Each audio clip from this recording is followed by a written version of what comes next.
values, Okay. in my opinion, have to be true right now because they're what Mm. guide you and they're your foundation. And if you try to build something on a foundation that isn't honest and accurate and authentic, it will not stand. Oh, organization is one of my core values. It's not. It's just not. And it's not going to get me anywhere. So stop lying Yeah. to yourself. Stop. Like, I have to tell myself that. Wow. Stop lying. Stop lying to yourself. That's not who you are. And embrace who you really are. I think it's really powerful.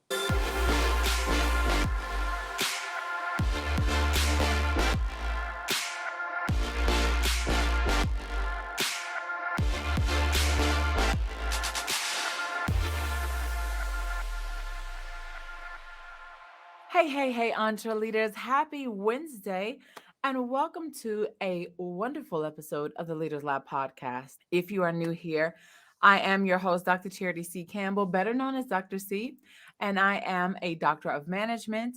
I'm a world-class millennial global leader, an academic professional, and a multi-passionate entrepreneur. Here in the Leaders Lab, we talk all things entreleadership, where we take entrepreneurship and leadership concepts and marry the two together. We also discuss communication skills and balance. Yes, balance as a millennial professional. And in today's episode, our lovely guest is here to help us discuss and discover how to tap into and embrace the power of your unique brand voice. Also, the process of identifying your core values and building a values driven business, and the importance and power of words. So, who is this mystery guest person for today? Emily is a copywriter, teacher, and travel enthusiast currently living in Nashville, Tennessee with her husband and wildly curious 4-year-old daughter. She writes personality driven website copy, sales pages, and email sequences that help small business owners attract their dream clients, stand out online, and make effortless sales. She believes that words are powerful and life is meant to be celebrated, preferably with a glass of bubbly. Entreleaders, please help me welcome to the Leaders Lab, Emily Conley. Welcome to the Leaders Lab, love. Hi. Thanks for having me. I'm so excited to be here. I'm happy to have you here. One, I love your personality, and I think you have one of the sweetest ever. And so I'm really excited because I feel like we're just going to have like girl talk today, boss babe talk, where we're going to be talking about branding, the brand's voice, why it's important to have something so different, talking about core values, and then also the power of our words. Woo, we're going to talk a lot about that one because that's one of my things right there. First off, Emily, before we dig into all the good stuff, the meat and potatoes, I just want to know, how did you get started? How did you get started in your own business? That's such a good question. I'll give you the short answer. So Okay. I used to live in Australia with my husband, and my daughter was actually born there. And so when she was 3 months old, we actually moved from Sydney back to Nashville. So I found Wow. myself, back. I had no job because I'd left, right? Found myself back in the US with a 3 month old and no job. And I was like, what am I going to do? So I actually started freelancing for a wedding magazine in Chicago. I've been a writer my whole life. I've loved writing. I went to school for like PR and journalism. Nice. I Yeah. had some education around it. I'd gone to grad school for literature actually when I was in Sydney. That was more of like a passion Okay. degree than practical, Okay. but it was delightful. And I found myself writing a lot, obviously, in that degree program. And I was like, this is what I want to do. I'm going to figure out how to do it. So I started Mhm. freelancing for this wedding magazine out of Chicago. And then that kind of grew, and I ended up running their digital side of content basically. And then they were getting acquired by a new company, and I was like, my position was going to be gone. I better find my own clients. So that was Mm. back in August of 2019. So yeah, I just was like very slowly but surely started finding people who needed help and officially launched my business in August of 2019, even though I'd been freelancing for about a year and a half before that. And how timely was it that you did that just before COVID? Yeah, it was incredible. So I panicked. Most of my clients at the time, this isn't true now, but most of the clients at the time were wedding professionals. That's Oh. how I got in. When COVID happened, I was like, great, I guess I have no clients. And then it was like everyone started starting online businesses. And I was like, oh, this is actually going to be pretty great. And things blew in the best way Wow. possible. Yeah, it was Wow. great timing. And did you have any help at that time, or you was just like, nope, I can still handle it all on my own. I'm gonna kill it. Yeah, it was just me for a long time. I have an operations manager now who works with me, Nice. but other than that, I really run the show myself. Yeah. Sometimes I think I might be a little crazy, but yeah, it's mostly just me. No, no, listen, you know yourself, you know your brand, you know your business, and you know when you need help and when you can handle it by yourself. Especially, I feel like copy is one of those things where, and for those of you who like copy, yes, that's short for copywriting because sometimes who wants to say all of those syllables? Just give me two. Copy. That's There we it. go. That's basically it. But you know what it is, right? I feel like when you have developed your own particular style, your own particular brand of writing, because I also, my undergraduate was in communication studies, but my master's was in new media journalism. Okay. Hence all of this. That's why I was like, oh, I get you when you talked about that. But writing, I feel like the way we write is very unique. It's very unique and specific to you and your voice. So I can understand if you didn't have other people on your team or working in your business writing too, because what if they don't get that brand voice, that Emily brand voice? Yeah, it's true. Writing is my superpower, is really embodying and embracing someone else's brand voice and putting that on the page. But then for Wow. someone to do that with me, I'm like, no, that's my like number one skill. So I'm like, I just can't. Like, it's not happening. But I do work with several different contractors for things, all kinds of different things, design specifically. I've worked Yeah. with some really talented website designers, graphic designers that I don't touch. So I know what I'm really good Okay. at, and then I am happy to outsource other things along the way. That's wise. You do what you do best and delegate the rest. Yeah. Oh, That's really yes. wise. Yes. I love That's the way you really said that wise. too. And I think it also helps to keep your brand consistent. I think when people think of branding, they think only just the name or just the colors. And honey, no, it goes so much deeper than that, right? Yes. Oh, yes, absolutely. And I think, yeah, visual branding is easy to understand. Your logo, your color palette, and that stuff is very important. But the way you actually show up and talk, the way you communicate, that is your actual brand. So the way Yes. people are perceiving you and the way you're communicating with your audience, you may want your brand to be one thing and it might look one certain way. But if you don't show up that way and speak that way and connect with people, then that isn't your brand. So then how would a new entrepreneur clarify their brand voice if Ugh. they're still trying to discover that? How would they even clarify that? Yeah. Oh, I think it's such a hard thing, but it's so important. And I think this is the difference when you move from being a freelancer or wanting to have a business to like being a business owner, is when you have that voice. I think it's a big part of it. So the number one thing I think is starting with who you actually are. When you're running a personal brand, it is not going to be identical to your personality as it just is. Ooh, I don't I show love up it. exactly as myself. There's things that don't translate to my brand, but they have to be aligned. I'll give you an example. I'm just a Okay. messy, off the cuff person. That's just a core part of who I am. I have tried everything in the world to become a type A person. It doesn't work. That is not how my brain's wired. It's not going to happen. That's So if funny. I tried to make my brand voice like super professional and polished and very clean and orderly, it's going to last for a few months and it's going to fall apart somewhere. So I think starting Wow. with who you really are, and sometimes those are the Hmm. things we don't want to accept about ourselves, those things we might want to change.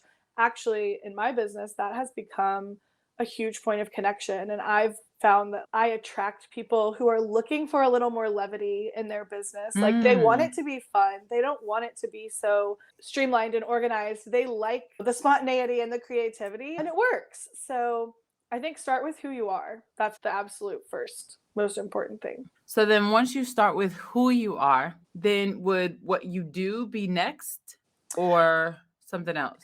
Yeah, no, it's who you are, what you do, and who you serve. Thinking about what you do in the sense of how is it different and how is that unique? For Okay. me, the way I show up is really fun. That's a differentiating factor. Fun Yeah. has to be part of my brand voice. I have to have this kind of energy in my Yeah. brand voice. But it's how you are different, how you are Yeah. serving your specific clients. I had a client I worked with a while ago, and she was very, very quiet, thoughtful, reserved. And she Uh-huh. had this inner struggle. She was like, I just feel like I need to be more outgoing. I need to be more bubbly. And it was like, no, stop right there, dial it back, I love because it. she does like systems and details and analytics and all of Oh, that wow. stuff. So it's Okay. like what you do actually really fits really well with like your natural personality. So how can Mm-hmm. you use who you are to actually show people how you're really good at what you do? So what is it about Ooh. your personality, right, that makes your service or your offer or your program or whatever better and different and more unique than people who are doing it another way? Wow. I love it. Okay. So then, as they are on this journey, the new entrepreneurs, as they're on this journey, clarifying their brand and making sure that they are unique, meaning they are authentic. That's the word I'm looking for. Yes. Authentic, staying true to their brand. So, could you tell us what are core values and like why do they matter? Yes, I could talk about this for the next 5 hours. I won't, I promise. But so your core values are those things that are like the biggest priorities in your life. Mhm. Sometimes I tell people like those are the hills you'll die on, right? Those are the things where like maybe you let things go, it's not a big deal, but when it comes to these values, this is what Mm. matters. So when you're Yeah. trying to uncover those, I think it's really important to ask yourself some basic questions that you really drill down into. What is really important to me in a friend? If I'm going to be friends with somebody, what qualities do they have to have? What qualities do I not want them to have? And just writing that Okay. down, right? Maybe I want someone who's honest, who's reliable, who's funny, sarcastic. There's no right answer. Okay. But what do I want? What do I not want? And then I always think about that from like a friend perspective, a client perspective, a partner perspective. Because there's different things, right, that we're going to Yeah. hone in on. But I think looking at all of that, and then once you've gone through, written that all down, it's on paper, put it away, and then really answer the question, how do I want people to describe me? Not in a flippant way, not, oh, she's really fun, she's really funny. But at the end of the day, if someone was standing on a stage introducing you for a TED talk, and this is Yeah. a massive stage, this is what you've worked for, what are the 3 to 5 words you would want them to use to describe your character? Not Ooh, your I like that. success, not your style, but your character, who you are. And Yeah. then look at all of that and see what overlap. Sometimes we value things in other people that we are lacking, right? So Oh, maybe yeah. if honesty is a struggle for me, and I'm just making this up, like if honesty is a struggle for me, I might really value that in other people, but I might Mm. realize that's not one of my core values. Okay. And so I think that's where like authenticity comes in too, because with your values, these are the guiding principles of everything you do. And so they have to be true. They're not Okay. aspirational. I think a lot about brand voice is aspirational. I want to be this, so I'm going to embody it. I'm going to start showing up, right, as this really confident leader, even if I'm not really confident right now. And as I Yeah. embody that, I will become confident. Core values have to be true. And this is my own opinion. I don't have like scientific research to back this up. Okay. Core values, Okay. in my opinion, have to be true right now because they're what Mm. guide you and they're your foundation. And if you try to build something on a foundation that isn't honest and accurate and authentic, it will not stand. Oh, organization is one of my core values. It's not. It's just not. And it's not going to get me anywhere. So stop lying Yeah. to yourself. Stop. Like, I have to tell myself that. Wow. Stop lying. Stop lying to yourself. That's not who you are. And embrace who you really are. I think it's really powerful. Entreleaders, did you hear that? Emily just gave you permission to be authentic and to say what you absolutely do not like, okay? What you absolutely do not like in terms of values. And don't add it to your core values and say, this is what I value. It's my core value. Just because you got it from the workplace. Or you maybe, because to be honest, sometimes if we don't know what our core values are, we try to find somebody else's mission statement, value statement, and then we try to create something from that. But here we have the copy queen right here, who can tell you like that's not the best thing to do. Absolutely. And the reason, so sometimes people are like, but I have to start somewhere. And I agree, you do, but you have to do the inner and reflection. If that's Yes. journaling, if it's talking to other people, maybe it's going to therapy, like it can look a lot of different ways. Yeah. But especially when you're building a personal brand, you have to be really clear on those things because there are people out there who need your specific voice. I could tell them the same information all day long, and I'm not telling it in the way they need to hear it. So even though Ooh. there are 5,000 other copywriters out there saying the exact same thing I'm saying, everyone's Mm-hmm. saying it in their own way, and they're speaking to a specific group of people. And so if you don't show up with your authentic voice, if you don't own who you truly are, and embrace the quirks and the really great things and the things that you feel really uncomfortable about, if you don't embrace all of that, there's someone out there who's not getting what they need. Wow. Would you ever recommend someone to go into this field with knowing and understanding their core values and their unique brand voice, right? Their unique brand voice. What would competition look like for them? Ooh, that's good. Like, how do they view competition? Because could competition be a core value? Oh, sure. Absolutely. If that's what drives you and if that's what you are fueled by, yes. In my personal opinion, I don't believe in competition because there aren't two exact people showing up in exactly the same way. They're just not. So I am a big attraction marketing, like your people are out there. And if you show up, like they will come to you when you show up authentically and Ooh. consistently. But yes, I think there are 100%, especially my husband works in sales, right? So if you are Mhm. a salesperson, like at your core, and you are driven by competition, then embrace that. Own it. Make that part of what you talk about. Those things that feel really taboo, right? Oh, community over competition. I believe that, but maybe you don't. That has to be okay. And I think we have to normalize, to show up like messy, like I don't have a lot of systems in place. Most people will Okay. tell you, right? You have to have all of these systems and automations, and you can't run a successful business. I have made over $100,000 each year. I've tripled my business. I'm on track to like double that this year with a really Wow. messy business. Like it's Wow. messy. Things fall through the cracks and it's Wow. messy. I'm like, But it's I your messy though. You created the mess so you can still function in it. But someone exactly. else, because Exactly. that's not their authentic self, they could come in and they could be like, "Oh, I can't work in this type of environment." And you're like, "What? It's only messy." Exactly. And but so that's why like my business works for me and I embrace that. And like people who work with me know not to expect 15 check-ins and all of these. Like they know that like I'm going to send Ah! them a folder that says, "Hey, put anything you want me to have in here. We're going Yeah. to have a call to kick this off and then you're not going to hear from me till your project is done." And they know that. And I fought it for years, right? Like I fought that and tried to show up in a different way and it just didn't Yeah. work. I'm not everybody's cup of tea, for sure. If you need your handheld and you need all those check-ins, like, I'm not your person. But that's great because Yeah. there's someone else out there who is and who is amazing at that, and that is their superpower, and that's what drives their business. Wow. Okay. So then my next question, because you believe in the power of words as well. You mentioned if you are consistent and you are authentic, your audience is out there waiting for you. How can business owners actually use their words to get that audience to attract the right people? So I think when you know who you're talking to, you know how to sell something. If I'm talking Hmm. to someone who is looking, so maybe like the end result is a sales page. Okay. I'm selling I'm a sales page service. I'm going to write your sales page copy. But if my audience, the people I'm like speaking to and want to attract, what like the number one thing that they care about is that it is easy for them and doesn't take Mm. any of their time. Like they don't want to spend a bunch of time. They want it to be really easy and really simple. Like they want to hand it over and they want to just walk away. If I'm talking to that person, when I talk about the sales page process, I'm going to talk about how simple it is. I'm going to use words like hands off, set it and forget it. I'm going to use terms and words and I'm going to describe the experience they want to have. Which it's not going to change the sales page, right? The sales page is going to be the same. The end Right. result, right? The logistics, like the features, that part is the same. But people Okay. aren't buying that.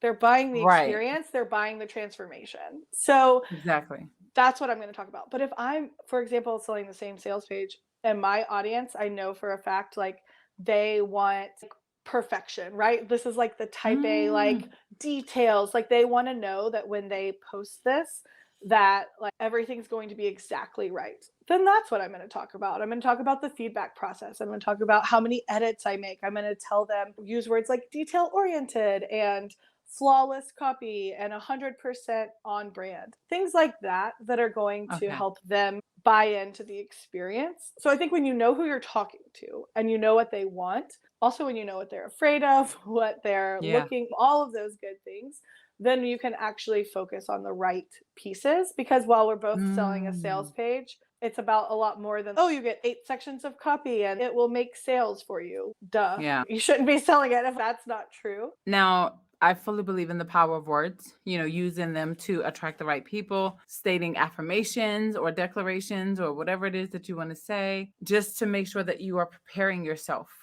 to show up as the person that you would want to show up for you. Does that make sense? Yes. Oh yeah, Okay. absolutely. Okay. No, I think like affirmations have honestly changed my business, which sounds ridiculous, but it might sound ridiculous. Or you might be like, yeah, of course they did. No, I think it sounds right because I Yeah. understand it. I love this because we've been talking about like the words we use, right? The words we say to other Yeah. people. Yeah. So many times, right? We put so much energy and effort into showing up for others and we forget to show up for ourselves. But yes, absolutely. The words that we speak to ourselves and the words we use to describe our business, right? When I changed from describing myself, I went and tracked this. So I'm a big nerd when it comes to like numbers, but I Okay. described myself as a freelancer. And when I Okay. switched from calling myself a freelancer to a copywriter, when I made that Mm. switch, my Yes. income went, I was making like bringing in $1,000 a month. So we're Mhm. talking very early stages here, right? And within Uh-huh. 3 months of making that change, I was regularly hitting like 4 and 5K. I don't think that is a coincidence. I was using the right word. That's how I was showing up. And I started showing up as a Wow. copywriter and not a freelancer. And that was a really big deal. That's interesting. Yeah. So, how do you use these words outside of affirmations? Oh, that's a good question. I think on my own website, right, the way we're showing up, I think too, for myself, it's reflection and journaling and writing down like how I feel at the end Okay. of a day, how I feel at the end of a launch, putting words to thoughts and feelings. In my Mm. opinion, is really powerful. Every time I have a big goal, this has happened several times. The first one I think was like probably hitting $100,000 for the year in my business. That was 2020. That was my big goal. Or Wow. 2021. I don't remember. Anyway, so I had that goal and I didn't come close to it, but I never wrote it down and I never put words to it. And I never turned it from a thought into something on the page. And the Okay. next year, I was like, I wrote it down. I wrote down how I felt about it. I wrote down what that meant for me. And I really put, instead of just keeping everything in my head, I really just put it on the paper. And I hit that Mhm. goal in October. Yeah. Wow. I know we could talk more about the power of words, but I want to know what's the anatomy of the perfect sales page? This is so totally random for you and I, but I want to know what is the anatomy of the perfect sales page because these things get longer and longer every single month. I'm looking at sales pages and I'm like, why is it so long? How am I going to, I don't even have enough words to say to make it as long as it is. Help us, Emily. You're not wrong. This is probably one of my biggest, it's funny we did not talk about this. This is one of my biggest pet peeves. The like Okay. 14-page sales page. So here's what I can't. Like I'm done with it. I can't. Here's what I will say. You need a really Okay. great hook. You need to pull Mm, someone in 4 to 10 words and you okay. need to get their attention. And that is Okay. always, you're not giving them a bunch of details, but something like, what if TikTok wasn't so scary? Something like that. Okay. I find TikTok terrifying. So, like, Okay. some kind of question, or ready to whatever X amount, or tired of whatever the thing is that you're helping someone with. Just a big promise, like something catchy and powerful and big. Pull people in. You Okay. have to have that. I recommend following that up with a little like subheader that's going to give people some more context, right? So maybe like Okay. a 12-week Subheader. group program that helps you do X, Y, and Z, or something that gives some context. That Okay. first part is really important. Okay. Overall, it needs to be scannable. So that means you're using headings Oh, very smartly. People are going to read the headings. okay. So that's like bold in a different font, right? So like easy to Okay. read, bullet points, all of that stuff is just so important. But the three things you really need to do, you need to help someone understand that they have a problem. So if I Okay. land on your sales page and you're selling me this TikTok program that I've invented, right? So like I find TikTok terrifying, but I need to know why that's a problem. So you've got Okay. to show me like this is what you're missing out on by not being on TikTok. This is how you Okay. feel. Like other people Mhm. feel this way too. Just like you need Mhm. to understand that you have a problem. You have to tell people why that problem matters. Okay. So here's what's possible. Here's the future. So like pain points, Mhm. right? Here's all the like hard stuff. Yeah. Also, like sidebar, not overdoing the pain points. I have read sales pages where the pain points are like 14. It's like you feel tired, frustrated, sick of your life, ready to give it up. And by the end, I'm like, you know what, you're right. I can't do this. I'm done. And people click off because hopeless people are not looking for a solution, right? So if Ooh, you make someone feel hopeless, they're not that's buying. They're no, not honey, buying. that's good. Look, anytime you see me with my phone, I am taking notes because that right there is good. Hopeless people are not looking for a solution. So don't just run Wow. someone into the, and that happens, right? We're like, oh, they have to understand this is a big deal. And so we're like running them into the ground. A few, the biggest things, right? Help them see that they have a problem, explain why it matters, give them a vision for the future, and then tell them Mm, how to buy, essentially. That's okay. really all you need. Now, things like social proof are really important, right? You're going to put that throughout, like the logistics. This is a 12-week program. You get 6 calls, you get these templates. But when it comes to features, I also recommend limiting that to like 3 to 5. And then maybe you provide 12 different things. You're Mm-hmm. only going to put the 3 to 5 main, biggest, punchiest things. Surprise Okay. people. Let them join. Wow. People aren't joining because of your bonuses. That's not a thing. No one's going to, I wasn't going to join, but I get this like Canva template and that's now I'm going to spend $5,000. That's not a thing. Yeah. So you obviously want to tell people what they're getting, but limit it. Let people be surprised. People love Mm. that. Like you feel like you're getting so much more value and you're Yeah. also not, I think sometimes when I see like the 35 features of this, I feel like you're trying to convince me, right? And if I feel like you're trying to Yeah. convince me, now I'm very skeptical. But why do people do that? I see so many. It's like that's the way to go because I see them everywhere. Yeah. And then it starts getting redundant and things. I think somewhere along the lines, we got the message that like more just equals better. So Wow. more words has to be, right, like a better product. Wow. If you have 35 features, like this is an incredible, but like some of the most powerful things I've bought and invested in have had one deliverable. One. And I got that thing, and that's what I was looking for. And so it's really powerful. I think, Wow. I don't know how these things start. Like one person starts doing it, somebody who's like killing it starts doing this thing, and then it trickles down. And by the time the rest of us are doing it, that person's probably moved on and now it's back to the like, right? Oh, I'm doing a shorter sales page. Uh-huh. But yeah, that's why I always tell people I don't believe in copy rules. Like, I don't I like believe that that. there are rules. I think there are best Mm-hmm. practices for sure. I will tell you, like, as a professional who works in this industry, I've seen what works. Here's what I suggest.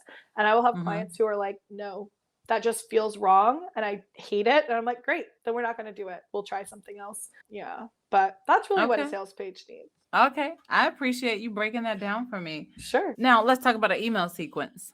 Because I asked this question on the show a couple of weeks ago, or was it months ago actually? I don't know, but I asked it this season. Okay, Okay. season 2. Sure. Yeah. And I said, how long should an email sequence be? And I'm guessing it's dependent on the sequence, but I have a copywriter here. So I'm going to ask, like, what's your take on that? Like, how long should an email sequence be? How frequent should we be sending out these email blasts to people so that they don't unsubscribe from us or block us and things like this? Help us. Sure. So I don't know that there's, I would say a welcome sequence. So especially if someone downloads a lead magnet or comes into your funnel in some way and Yeah. you're welcoming them, 3 to 5 emails max. Okay. Anything over that, I think your open rates are going to drop so low that like you're wasting your time. Like it's not, so Wow. they're always going to drop. So like that delivery email, if I download something and opt in, I asked for it, I put in my email address, I want it. That delivery email Yeah. is going to have a really high open rate, anywhere from 80% to maybe, if your thing's awesome and you have a really engaged audience, you may have 100% open rate. That's rare, but you could have that. It's 80% and above. Like you're going to have a ton, people wanted it. They asked for it, they're going to open it. That second email you send where you like introduce yourself and you're talking about, hey, here's what I do, this is who it's for. That one's going to drop off. And then as you go through, it's going to drop further. The problem with that is like a traditional welcome sequence. People will tell you, do all of this stuff and then pitch in the 5th email or the last email. But that's where your lowest engagement is. So Ooh. even if you have crazy good, like really strong welcome sequence, you've gone from 80% probably down to 40%. So you've probably cut that in half. And that's if you're doing exceptionally well. Yeah. So I like to find ways to slip, because you don't want to, the whole point of a welcome sequence is to like help someone get to know you, build that know, like, trust. So It's you to don't want welcome to, them, right? It's to welcome them exactly. to you Yes. and your authentic brand. Yes, exactly. If you're going to Mhm. pitch, so I actually don't even end my welcome sequence with a pitch anymore. It's like a welcome to the community. And then they're getting sold to in my regular email list once they like join. So I just, How many email lists do you have? like, how many subscribers do I have? I guess, actually, you know what? How many sequences do you have? That's a great question. So I just shut down all of them because I hate them. Wait, Madam Copywriter, what? Yeah, this is true. So I got really upset the other day and I was like, these are all, like, I've made updates and like I was reading them and I was like, this isn't authentic. This isn't how I want to be talking to people. So actually, yeah, terrifying. Just close. I have, Wow. I think six sequences. Woo, what are they? They're all like, it's It's four the different. welcome. Yeah. So I have three different versions of a welcome sequence depending on what you download. So if you're interested in websites, like this is going to be different than if you're interested in brand voice or you're interested in DIY. So I also teach aspiring copywriters. I have a group program where I teach you like how to actually be a copywriter. So that group gets a very different welcome sequence. Okay. And then I just have two mini sales sequences. So I have a digital shop where I sell, I think the cheapest thing in there is $17 and the most expensive thing is maybe under 200. They're all like DIY copy resources and templates and things. So I have two sales sequences that go to that, but none of them are running right now because they're all terrible. Because you stopped them. You stopped them. Wow. I honestly don't suggest doing that. It was a bit of a brash move, but I am actively just like restructuring the whole thing. Wow. Wow. I don't know if I should have admitted that, but here we are. No, I think it's good. Being real and transparent is a big part of how I show up. So. I was about to say, that's how you get that respect, especially from fellow entrepreneurs, is when you're open, honest, and transparent, and you're just like, hey, no, I'll write your email sequence, but mine right now is on pause until I adjust it to fit to where I am now. Absolutely. I think a lot of times in business in general, we don't choose to allow everything else to grow with us in the process. I think we just expect for ourselves to grow and maybe, of course, income to grow. But what about everything else? Systems, software, style. Oh, those are S's, all S's, huh? Yes. Systems, software, and style. Oh, I like it. I love it. I love any chance to use alliteration. I'm like, yes, please sign me up. Listen. But that is absolutely accurate. I don't think I've ever thought of it in those terms, but that's so true. We do not create that space and things change, right? That's what I have so many clients who I work with at this stage who have a really strong brand voice and a really strong presence. And they're like, something just doesn't feel right. And I'm like, you haven't updated anything. You haven't examined your values and your voice in 3 years. And you're a different person speaking to a different group of people at this point, right? If you're 3 years into your business, 5 years into your business, whatever, as you scale, like your voice also should scale, right? Your value scales. I love it. Yeah. Scale your voice and scale your values. I love it. Don't let it just sit there. It's not, because if you're the only one that's growing and your business is not growing with you, then are you really growing? People should ask that is the question of the day. Yeah, about this afterwards. Think about that. And for those of you who are tuning in and listening, think about that though. If you are the only one that's growing and your business isn't growing, are you really growing? How is it possible for you, the brand, the face of your business, the face of your company, the voice, how is it possible for you as a person to grow, but your company doesn't? Whether it's engagement or interaction or clientele or product, services, skills. Yeah. Like skills. Absolutely. Or the way you're delivering things, right? I think that was a huge thing for me. My skills and everything had changed and evolved and grown, and the way I was delivering projects no longer made sense, which I actually switched to a like VIP day only model. So I only work in project days because I can write, not for websites, but everything else. I can write an incredible sales page in a day. And I wasn't taking advantage of that. It took me hundreds of sales pages to get to that point, but I'm like, this is how I can do it. And so now the way I deliver my services actually is, and then that's what my clients love, is they like show up, they have a call, they go about and do their business. Like they just go do whatever they want to do. And at the end of the day, they get this completed finished product and they're obsessed with it. And I'm obsessed with it. And it's great. but that's because you allow your delivery, you allowed your delivery to grow with you, to develop with Absolutely. you, to Yeah. expand with you.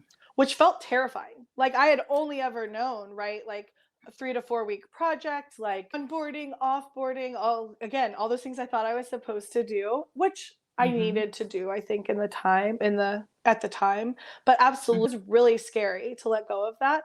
But since I shifted to project days, again, my income has multiplied. I love it. I love it. And we definitely have to have you back for season 3 because I need to know. Hopefully, I'll have a testimonial to tell you and say, girl, I doubled my income. Actually, I don't want to double my income right now from anything because it's not really much to double. You probably want to have something first to double. I can't say that. I am monetized, but I don't have products that I'm Sure. like selling and things like that. And I know I'm supposed to.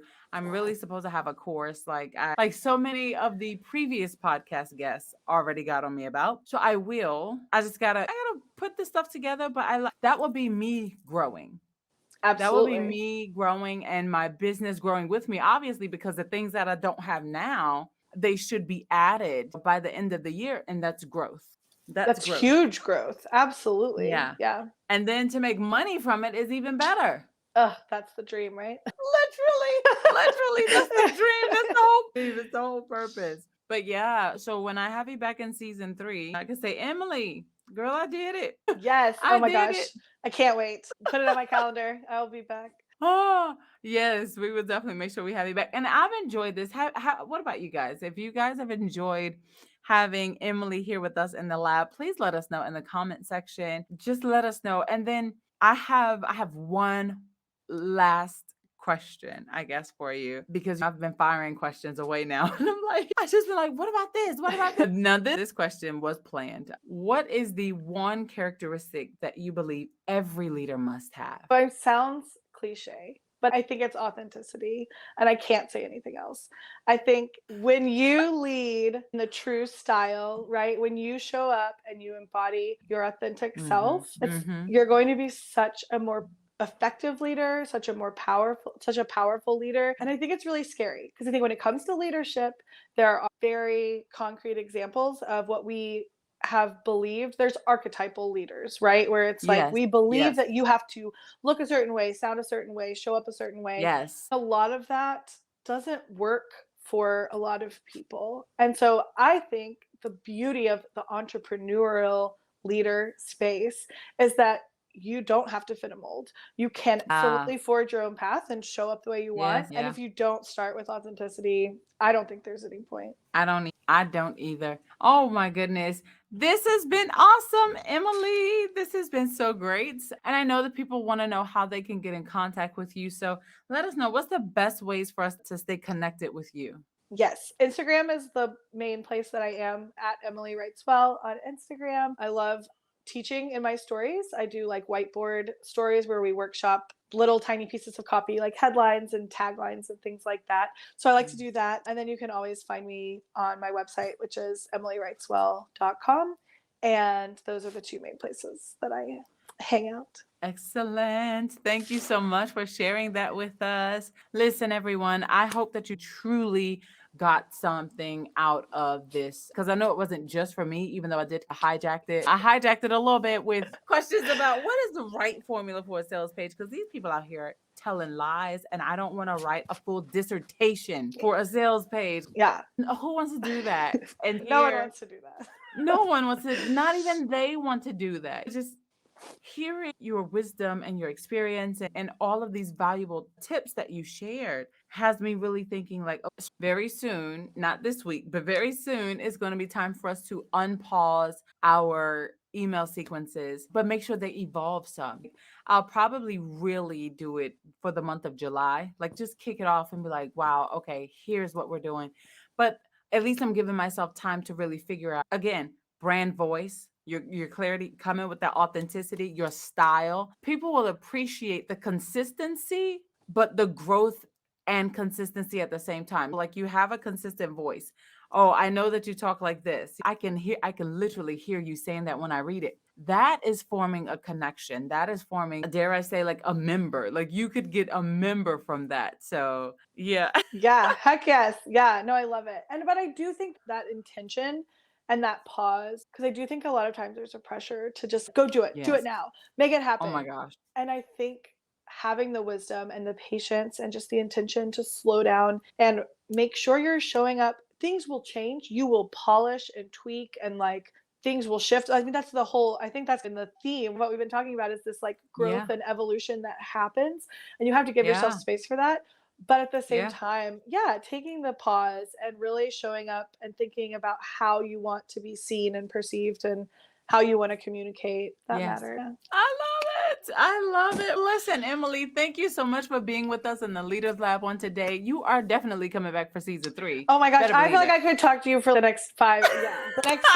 We could just keep going. So 100%. I love it. I told you it was gonna be boss babe girl talk. Yeah. Like we're just here. We're just here chilling. That's what we're doing. And you're just dropping gems and spitting out all of this knowledge that I am loving. Awesome. Love it. All right. Thank you once again for being with us in the Leaders Lab. And listen, for those of you who are tuning in, you can connect with her. Check the show notes. Okay. And then for those of you who are watching the video version, check the description box. All of Emily's ways to connect with her will be right there. Okay. It will be right there. So connect with her, especially if you are at the point where you're like, you know what? I don't want to write anything.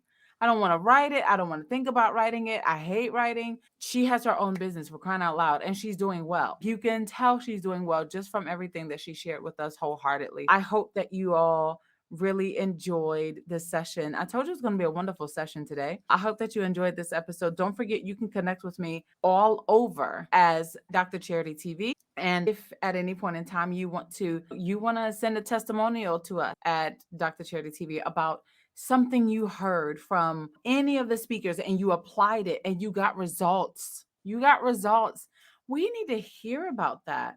And I need to pass it on to the actual speakers who helped you, because first of all, that's a morale booster. It's just, wow, okay, somebody who I didn't necessarily talk to directly took my advice and they got these results. That's a mood lifter. And so I do encourage you to do that. Of course, I'll put the email address up here. It's the Leaders Lab podcast at DrCharityTV.com. It will also be in the show notes and in the description box. So just check all of that out. Don't forget to subscribe, rate, comment, and download today's episode so you can play it over and over again, because Emily dropped some bombs on us, but they were all full of treasure. So why just sit here and listen to this and then lose out on the ability to grow forward? Not just go forward, but grow forward with the information that was shared with you today. All right, my loves, that is going to be all for us today. I appreciate you rocking with us this week, and I'll catch you next week in the lab.